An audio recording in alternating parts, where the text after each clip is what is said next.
Hi everyone, this is Arun Reddy here. Welcome to my YouTube channel Arun Reddy Tech for You. And in this video, we are going to learn about name range. And in name range, introduction of name range, creating a name range, editing a name range, deleting a name range using formula, and name range using criteria.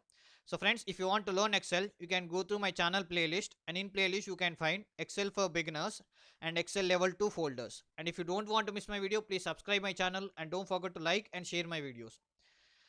Coming to Excel, I have employee table.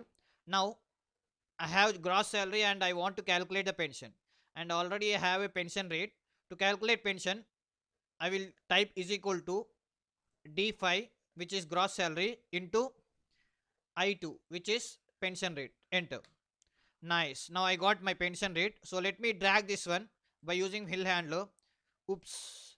You can see remaining we got 0. Why we got 0? Because first cell, if you click, you can see it's D5 into I2. That means gross salary into pension. But when it go to the next cell, it is becoming I3. So you can see I3 cell is empty, right? So if I go to the next cell, automatically it is increasing to I4, I4, I5, I6. So I don't want my I value to increase. I want I2 as a constant.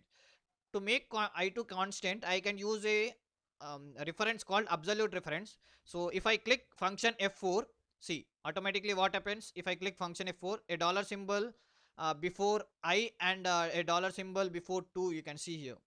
So if I click enter, automatically now my I2 value will be fixed. It will not increase because I am using absolute reference. So let me drag this one. Nice. Now I got the pension. So let me check whether the I2 value is constant or not. See, in the second cell, D6 into I2. If I go to the third cell, here also you can see D7 into I2. Nice, right? So this is how absolute reference will help us to calculate the pension.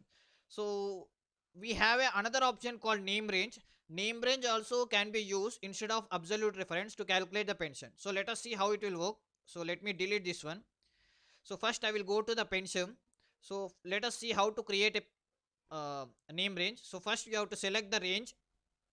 Now I selected the I2 value as name range. Now I will go to the name box. This is the name box.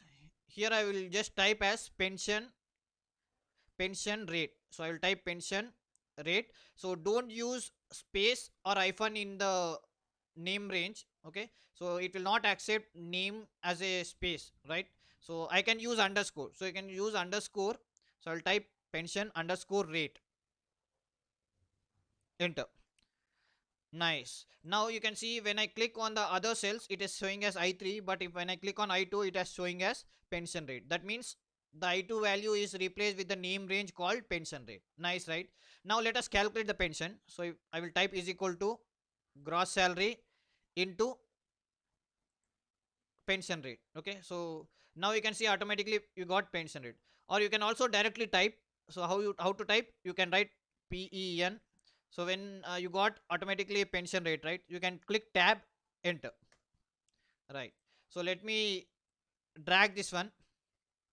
Nice. Now I got the pension. Nice, right?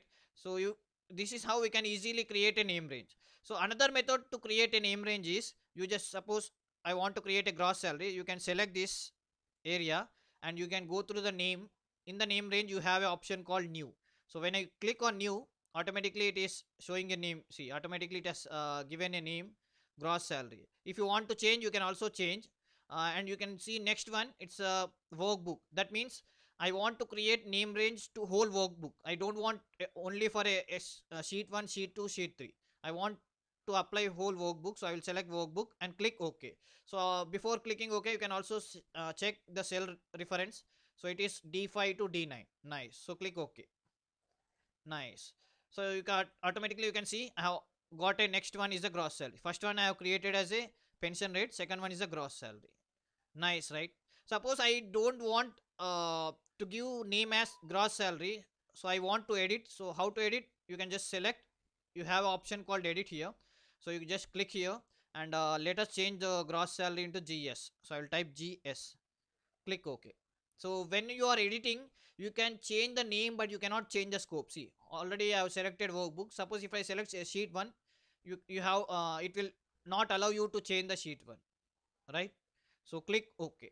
So suppose if you want to change the scope, only option is you have to delete the name range and you have to create a new one. So let us delete the gross salary. So I will just delete this one. So how to delete? Select delete. So if you click delete, okay, right. Now again, if you want to create, you just go to the gross salary, select the area, go to the name range, and here you will have a option called name range, and here you can say sheet 1, okay, and click OK. Nice, right? So let me click OK.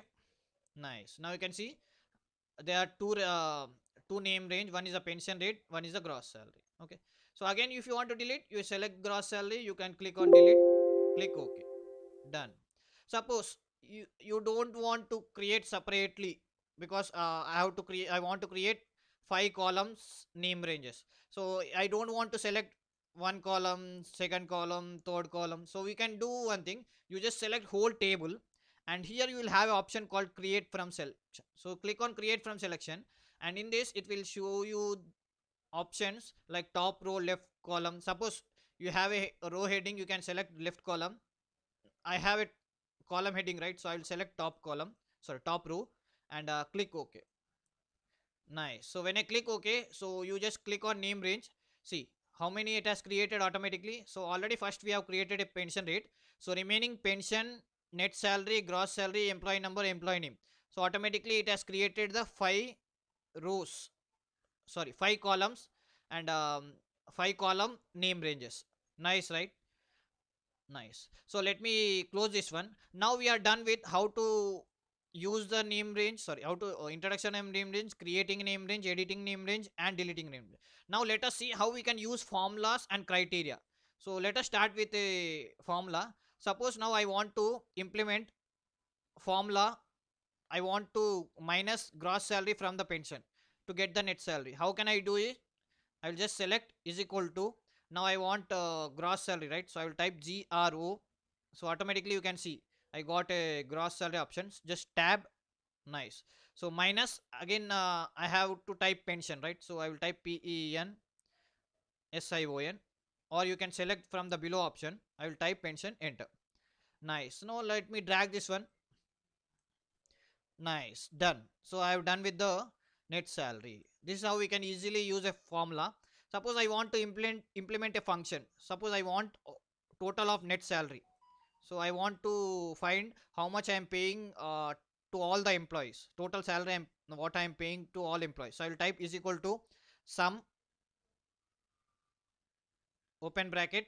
Already we have created a column called net salary. So I will just type net net. See here you can find a net salary option. So I'll just say tab, enter. Nice. So what is the total salary I am paying? It's a 52,529. Suppose if you want get highest salary, who is getting the highest salary and what is the amount? So I'll just type is equal to max, open bracket. Again, what it is? It is a net salary, right? NET, tab, enter. Nice. So what is the highest salary? It's 12,000. Suppose lowest salary, again is equal to min, open bracket, select the range. How to select? Again net, net, tab. Okay, net, tab, enter. Nice. So this is how we can easily calculate the total salary, highest salary, lowest salary. You can also use criteria like sum if, average if, count if. For example, I want to check how many employees are getting salary more than 10,000. To check this, I will use count option. So is equal to count if. Okay, count if, not count, count if. And I will select the range. How to select the range? Again, net salary, tab, comma. Now I will give a criteria. So what is the criteria? Greater than 10,000. Greater than 10,000. Close quotations, enter. Nice. So it is showing us 3 people got greater than 10,000. Who are there? You can see here Ajay, Mahinder, and Pujita. Nice, right? So this is how we can use our name range by using formula, and name range using criteria. You can also use sum if, average if, and other criterias to calculate the name range. Nice, right? So friends, keep practicing. Thank you.